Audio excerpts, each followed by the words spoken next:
Well, greetings, Messermeister friends. This is my play on a burrata toast. We're gonna first roast these bell peppers. We are gonna use this beautiful sourdough bully, a little bit of olive oil before I toast them up.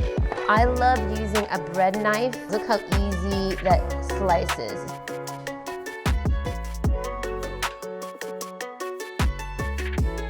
This pinch right here is guiding the knife. I'm gonna put them in this bowl with the lid. This will help steam it so the skins come off easily. A nice glug of olive oil. A little bit of this white balsamic vinegar. Flaky sea salt, fresh cracked pepper. All right.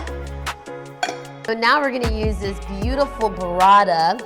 Take this delicious topping. We're gonna use a little bit of Aleppo pepper, flaky sea salt. Voila!